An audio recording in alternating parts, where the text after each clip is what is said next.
자, 말씀 봅시다. 오늘 우리에게 주시는 말씀은 시편 1편 1절부터 6절까지의 말씀입니다. 시편 1편 1절부터 6절까지의 말씀입니다.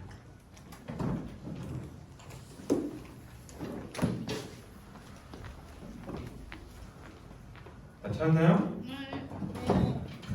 다 찾았으면은 한 절씩 번갈아가면서 읽겠습니다. 제가 먼저 읽을게요. 복 있는 사람은 악인들의 길을 따르지 아니하며 죄인들 길에 서지 아니하며 오만한 자들의 자리에 앉지 아니하고 오직 여호와의 율법을 즐거워하여 그의 율법을 주야로 묵상하는도다. 그는 시냇가에 심은 나무가 철을 따라 열매를 맺으며 그 잎사귀가 마르지 아니함 같으니 그가 하는 모든 일이 다 형통하리로다. 악인들은 그렇지 아니하며 오직 바람에 나는 겨와 같도다. 그러므로 악인들의 심판을 견디지 못하며 죄인들이 의인들의 모임에 들지 못하리로다. 물은 이인들의 길은 여호와께서 인정하시나 악인들의 길은 망하리로다. 아멘. 한 주간 잘 지냈어요? 네. 이제 5월도 이제 거의 다 지나갔죠? 오늘 5월 26일이니까 며칠 안 남았네요? 며칠 안 남았어요. 5월도 다 지나가고 6월이 다가옵니다. 내가 분명히 설교를 쓴다만 해도 날씨가 엄청 좋았거든요. 근데 오늘은 날씨가 굉장히 흐리네요. 조금 있으면 비가 올 것 같아요. 어저께 목사님이 본 바로는 오늘 비 올 확률이 85%였고 일주일 내내 맑았어요. 오늘만 비 온다고 일주일 내내 맑았는데 그럼에도 불구하고 한 주 동안 또 이제 잘 하나님 안에서 살아갈 수 있는 우리 친구들이 될 수 있기를 바랍니다. 우리 친구들 시간 나면 하는 취미생활 뭐예요? 네? 취미 유튜브 감상, 넷플릭스 감상이요. 취미생활 유튜브, 넷플릭스 또 악기, 태권도. 에이 그 전에 저는 게임. 그치 그거부터 넌 얘기해야지. 네. 저희 뒤에서 얘기한 거예요. 뭐 악기, 태권도, 뭐 운동, 뭐 또 게임, 뭐 이런 것들 많이 합니다. 우리 지금은 다들 핸드폰을 기본적으로 이렇게 들고 있으니까 핸드폰 안에서 무엇인가 하는 게 내 취미인 경우가 되게 많은 것 같아요. 다양한 취미들이 있을 수 있는데 한 매체에서 취미가 뭔가라는 조사를 했는데 이거는 한 특정 이 시대가 아니고 특정 부류의 세대만 조사한 게 아니라 전 세대를 조사한 거니까 우리 한번 봅시다. 1등이 뭐였을 것 같아요? 게임? 내가 방금 얘기했지. 전 세대를 어우르는 조사라고. 독서요. 그러면은 절대로 게임이 아니겠지. 1등 볼까? 음악 아니에요. 음악 감상. 독서. 아니에요. 독서? 의외의 것이에요. 참. 아니에요. 뭐야? 1등이 등산. 등산 어쩔 수 없지. 의외죠? 이거는 X세대. 저도 굉장히 의외였는데 1등이 등산이라고 합니다. 우리 친구 등산 좋아해요? 네. 등산 좋아해요? 하면 좋아해요. 하면 좋아한다고? 나는 평생 살아가면서 산을 올라가는 걸 좋아해 본 적이 단 한 번도 없어요. 항상 마음에 있는 건 무슨 마음이냐면 산을 올라가야 되면 왜 내려올 거를 여기로 올라가야 하지? 라는 그 마음을 갖고 있기 때문에 등산 굉장히 싫어합니다. 두 번째는 뭘까요? 두 번째 뭐예요? 음악 감상이 두 번째. 그리고 3등이 운동이고요. 그 다음에 4등이 게임입니다. 자, 우리 친구들은 음악 좋아합니까? 네. 어때요? 좋아해요. 여기서 음악이라고 하면은 클래식부터 시작해갖고 진짜 흔하지 않는 인디 음악까지 이것들 다 포함하는 거죠. 요새는 진짜 음악이나 노래나 이런 것들이 다들 좋아하는 것 같아요. 그렇다 보니까 주변에 노래를 잘 부르는 사람도 굉장히 많은 것 같아요. 목사님 때만 해도 노래를 정말 못 부르는 애들이 한두씩 꼭 있었거든요. 근데 요새는 진짜 노래를 못 부르는 친구들이 거의 없는 것 같아요. 그런 것들 보면서 역시 많이 이렇게 듣다 보니까 많이들 잘 부르는구나 이런 생각을 합니다. 자, 그러면 이 노래들이 많은 사람들이 노래를 듣는데 노래 가사 중에서 가장 많이 나오는 단어가 뭘까요? 1위가 뭘까요? 사랑. 맞아요. 부동의 1위입니다. 사랑. 2위하고 3위하고 1위하고 차이 보세요. 두 개 다 합쳐도 1위보다 안 돼요. 이게 1980년도부터 2010년까지의 가요를 전체를 조사한 거거든요. 그 중에 부동의 1위가 사랑입니다. 그 다음에는 나, 그 다음에는 너. 이게 부동의 1, 2, 3위입니다. 많은 사람들이 노래를 들으면서 사랑 이야기를 하고 고백하고 이별의 아픔을 느낀다는 겁니다. 이처럼 노래는 우리의 마음을 움직이기도 하고 우리에게 힘을 주기도 하고 우리에게 영향을 주는 것이죠. 이렇게 우리의 삶에 영향을 주는 노래이기에 성경과 이스라엘 민족의 역사 속에서도 노래와 항상 함께 해야 했습니다. 성경 속에서 볼 수 있는 노래의 모음은 어디입니까? 시편. 그렇죠. 오늘 우리가 살펴볼 시편입니다. 시편 총 몇 편 돼 있죠? 몇 편 모음입니까? 180. 150이요. 네. 180. 110. 110. 150편의 모음이죠. 그러면 시편 이 150편의 모음 중에서 여러분들이 알고 있는 시편은 뭐가 있어요? 아까 23편이요. 시편 23편 또 시편 70편. 시편 70편 또 다 여러분들이 아는 시편들은 다 뭐예요? 요새 우리가 찬양을 부르고 있는 제이어스 대표곡 뭐예요? 136편. 6이에요? 그냥 9. 9. 그쵸? 내가 잘못 알고 있는 줄 알았잖아. 네. 시편 139편 제이어스 대표곡이죠. 그 다음에 또 뭐가 있을까요?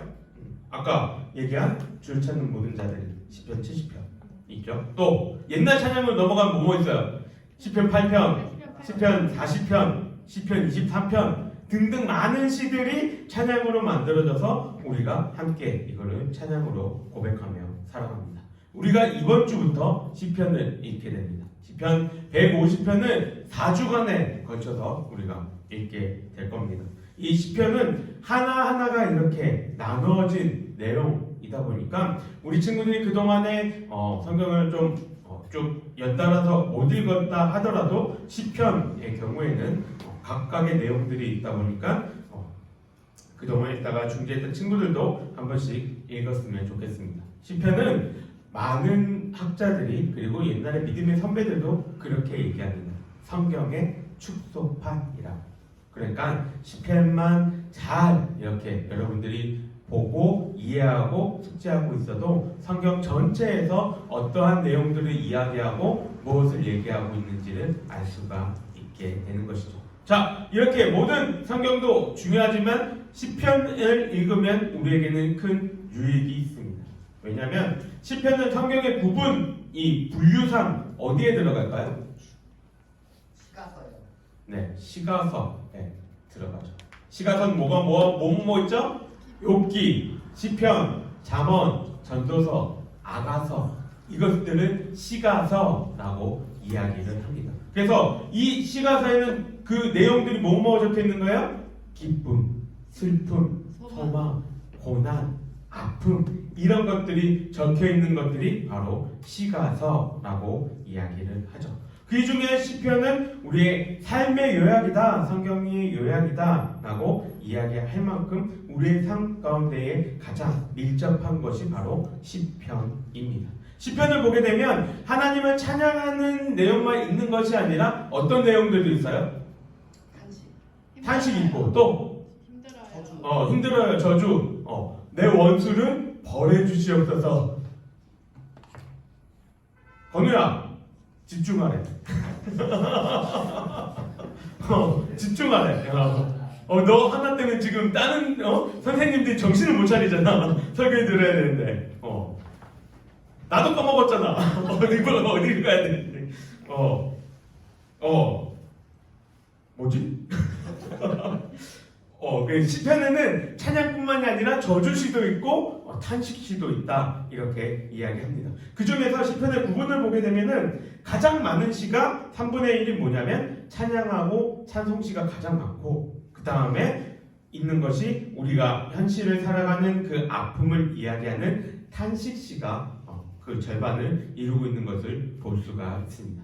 이 말은 결국 우리의 인생은 어떻다는 거예요? 기쁨과 슬픔이 공존하고 있다라는 것을 이야기할 수 있는 것이죠.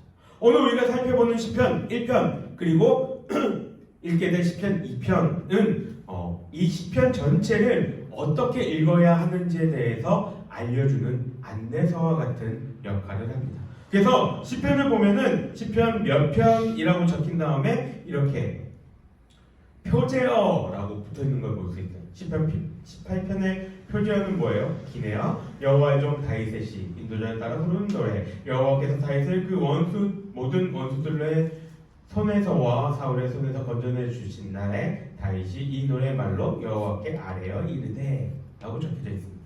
뭐 적혀져 있는 거예요? 이 시편을 어떻게 불러야 될 것인지, 왜 이 시편을 적었는지, 어떠한 상황 속에서 이 시편이 나오게 됐는지 이것들을 적는 것, 이것들을 이야기하는 것이 표제어라는 것이죠. 그런데 우리 친구들이 시편을 쭉 읽어가면은 알겠지만 시편 중에서 시편 1편과 2편 그리고 시편 11편과 33편인가 많이 표제어가 없어요. 그런데 11편과 33편은 앞에 있는 시와 동일한 내용들을 이야기하기에 그 표제어가 없는 거고, 유일하게 그러면 없는 게 시편 1편과 2편 표제어가 없는 거예요. 왜 없을까요? 좀 전에 이야기했던 시편 전체의 서론이기 때문에 이 시편에는 표제어가 없는 것입니다. 자, 이렇게 이 표제어로 없는 것, 이 시편을 전체를 설명하고 있는 시편 1편에는 어떠한 내용들이 있기에 시편 전체의 내용을 아울러서 설명하고 있을까? 시편 1편은 6절밖에 되지 않습니다. 근데 어려운 걸 얘기하고 있지도 않아요.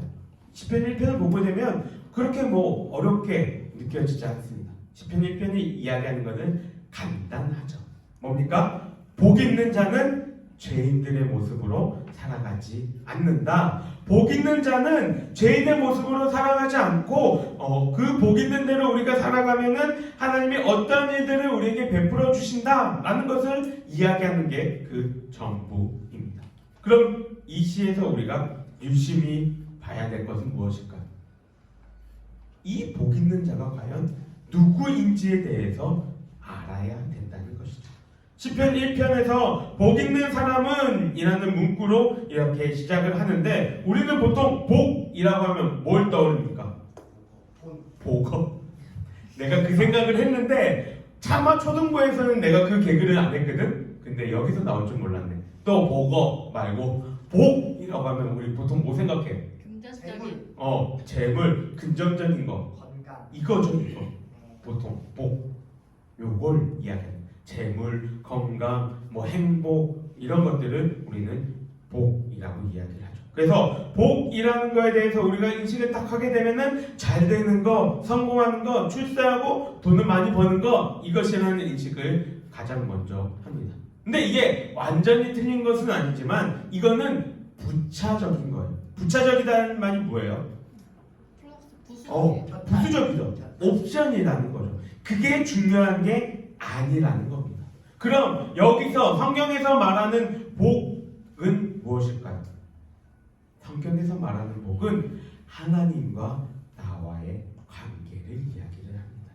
무슨 말이냐면 하나님을 잘 믿고 경외하며 그분의 말씀대로 사는 사람이 자비로우신 하나님의 그 돌보심과 보호 아래 살아가는 게 성경은 복이다라고 이야기를 하는 거예요. 이러한 사람들이 뭘 누린다고요? 나중에 성공하는 것도, 많은 재산도, 많은 재물도, 자녀들도 누린다고. 욥이, 우리가 이전에 봤던 욥이 그냥 부자가 된 게 아니에요. 욥이 부자 전에 뭘 얘기해요? 부자이다 라는 걸 설명하기 전에 뭘부터 얘기해요? 욥은 의인이다 라부터 얘기하죠. 의인 이꼬로 하나님과의 관계가 올바른 사람이다 라는 걸 의미하기 때문에, 욥이 하나님과의 관계가 올바른 자였기 때문에 그는 복을 받아서 재물의 복도 그리고 자손의 복도 누렸다라고 이야기를 하는 것입니다. 그런 사람은 어떻게 살아가야 된다고요? 1절에서 뭐라고 얘기합니까? 악인의 꾀에, 죄인의 길에, 오만한 자의 자리에 어떻게 한다? 가지 않는다 말하고 있다. 뭐예요? 옳지 않거나 불법적인 것에 함께 앉지도 않고 그냥 서 있지도 않을 만큼 악한 것과 거리를 두며 사는 자다라고 이야기를 합니다. 왜냐하면 이 사람들이 살아가는 이 방식은 어떠한 방식입니까? 이 악한 자들은 어떻게 살아가요? 어떻게든지 내가 좀 더 가지기 위해서, 내가 누리기 위해서 다른 사람들에게 피해를 끼치고 사기를 치고 도둑질을 하든지 그러한 방식으로 살아간다는 것이죠. 그런데 하나님과의 관계가 올바로 설정된 우리들은 어때요? 그런 방식으로 살아가지 않는다라는 겁니다. 세상의 방식대로 살아가는 것이 아니라 하나님의 방식대로 살아갑니다. 그렇기 때문에 매일매일 무엇을 합니까? 율법을 묵상하고 즐거워한다는 것이죠. 여기서 묵상한다라는 것을 우리 성경을 보게 되면 1 해가지고 각주가 돼 있죠. 각주되어 있으면 밑에 뭐라고 적혀 있어요? 우리 선생님들 가운데 각주 있는 분들 1 해가지고 뭐라고 적혀 있어요? 작은 소리로 읊조리다. 네, 작은 소리로 읊조리다라고 되어 있습니다. 웅얼웅얼거리다, 외우다라는 히브리어입니다. 왜 작은 소리로 읊조릴까요? 왜 매일매일 율법을 읊조려요? 왜 그래요? 잊지 않게 하기 위해서. 그 당시는 스마트폰 있어요? 지금처럼 우리 성경 몇 장 몇 절 얘기하면 바로 다다닥 찾을 수 있는 스마트폰 있나요? 네. 없죠. 성경은 있나요? 없어요. 없죠. 뭐만 있어요? 머리만 있죠. 그러니까 성경의 내용들은 기억하기 위해서 계속해서 읊조린다. 그 읊조림대로 살아가기 위해서 노력하는 거죠. 중요한 것은 왜 그렇게 하느냐예요. 그냥 단순하게 달달달달 외운다는 게 아니라 왜 그렇게 하느냐라는 것이죠. 그 이유를 뭐라고 얘기해요? 성경은 즐거워하기 때문에. 즐거워하는 것은 무엇을 의미하나요? 내가 억지로 하거나 강제적으로 하는 것이 아니라는 거예요. 내가 이것을 하지 않으면 하나님이 나를 벌을 주실까? 내가 이거를 해야지만 내 삶이 윤택해지니까 복이 올 거라서, 혹은 내가 이 정도의 종교적인 열심을 가지고 살아가는 사람입니다. 이것을 자랑하기 위해서 이걸 하는 것이 아니라 내가 이것을 왜 행해야 하는지 그 의도와 목적을 알기 때문에 즐겁게 행한다는 것입니다. 그 의도와 목적이 무엇입니까? 소요리 문답, 일문일답 뭐예요? 사람의 제일 되는 목적은 무엇입니까? 정답 뭐예요? 하나님을 영화롭게 하고 영원토록 그분을 즐거워하는 것. 하나님을 영화롭게 하고 영원토록 그분을 즐거워하는 것. 그게 우리의 삶의 목적입니다. 1번이라고. 그러면 우리의 삶에 우리가 살아가는 그 목적이 하나님과의 올바른 관계 속에서 하나님을 올바로 따르며 살아가는 것이 우리의 목적이며 하나님을 영화롭게 하는 것이 우리가 즐거워하는 그 의도가 되는 것이죠. 우리가 그럼 이렇게 살아갈 때에 하나님은 어떻게 하신다고 합니까? 하나님은 우리에게 우리가 이렇게 살아간다고 해서 아무것도 베풀어 주지 않으셔도 돼요. 왜요? 우리가 이렇게 하는 건 뭐예요? 당연한 거거든요. 우리는 피조물로서 창조주이신 하나님의 말씀에 따라 사는 것이 당연합니다. 그런데 그 당연한 것을 행했을 때 하나님은 우리 삶 가운데 어떻게 하신다고 얘기해요? 모든 일에서 형통케 하신다고 이야기해요. 시냇가에 심은 나무가 철을 따라 열매를 맺으며 그 잎사귀가 마르지 않게 하겠다 말씀하세요. 우리 친구들, 철을 따라 열매를 맺고 잎사귀가 마르지 않으려면 그 나무 가운데 뭐가 있어야 돼요? 물이 제일 필요하겠죠. 그래서 시냇가에 심겨진 나무라고 이야기합니다. 시냇가에 물이 그러면 마르지 않나요? 여기서 얘기하는 시냇가는 그냥 자연적으로 만들어진 시내를 의미하는 게 아니에요. 무엇을 의미하냐면 인공적으로 만들어서 영원히 마르지 않는 강을 얘기합니다. 즉 무슨 의미예요? 영원토록 우리가 하나님을 이렇게 즐거워하며 살아갈 때에 하나님은 영원토록 우리의 삶 가운데에 열매를 맺게 하시고 잎을 내게 하시겠다는 거예요. 우리 삶 가운데에 필요한 모든 것들을 끊임없이 공급해 주시겠다는 거예요. 어떻게 해요? 내가 하나님 앞에 올바로 섰을 때. 하나님 관계가 내가 올바를 때. 얼마 전도 아니죠. 꽤 오래됐죠. 미생이라는 드라마가 굉장히 유행했습니다. 알고 있죠? 그 미생이라는 드라마에 이러한 대사가 있었어요. 회사가 전쟁터라고 밖은 지옥이다 라는 말이 있었죠.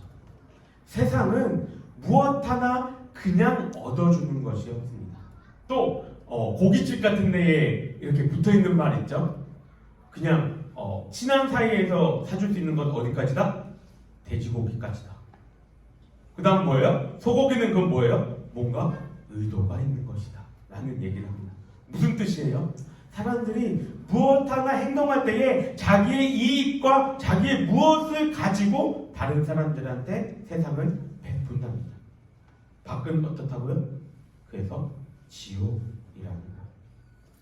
이 지옥 같은 세상 속에서 내가 무엇인가를 얻기 위해서 열심히 내가 무엇인가를 해야 하는 그 세상 속에서 우리는 어떻게 하나님이 하신다고요? 영원히 멈추지도 않고 마르지 않는 생수를 계속해서 공급해 주신다는 것입니다. 우리가 무엇을 하면 하나님께 그 하나님과의 관계에서 올바로 서 있으면 하나님이 이 일들을 베풀어 주신다. 그 기적을 맛보는 우리 모두가 될 수 있기를 소망합니다. 하나님 곁에 딱 붙어서 매일매일 주시는 그 은혜로 살아갈 수 있는 우리 모든 영광장로교회 중고등부 친구들과 선생님들 되시기를 간절히 바랍니다. 기도하겠습니다. 사랑의 많으신 하나님 아버지 감사합니다. 오늘 시편 1편의 내용을 가지고 우리 친구들과 은혜를 나누었습니다. 하나님, 우리들이 하나님과의 그 관계 가운데에 올바른 관계를 가지고 올바로 살아갈 수 있기를 원합니다. 그래서 우리들 가운데에 하나님이 베풀어 주시는 그 은혜를 마음껏 누리며 하나님의 그 형통하심을 누리며 살아갈 수 있는 우리 친구들이 되기를 원합니다. 하나님, 우리들과 함께하여 주시고 우리들 가운데도 이러한 은혜들을 허락하여 주시옵소서. 세상이 그 어떤 어려움과 힘든 가운데서도 주님의 곁에 딱 붙어서 하나님이 주시는 은혜와 사랑으로 모든 것들을 이겨내며 살아갈 수 있는 우리 친구들 될 수 있도록 주님 함께하여 주시옵소서. 여호와는 내게 복을 주시고 너를 지키시기를 원하며 여호와는 그의 얼굴을 내게 비추사 은혜 베푸시기를 원하며 여호와는 그의 얼굴을 내게로 향하여 드사 평강 주시기를 원하노라. 아멘. 수고하셨습니다.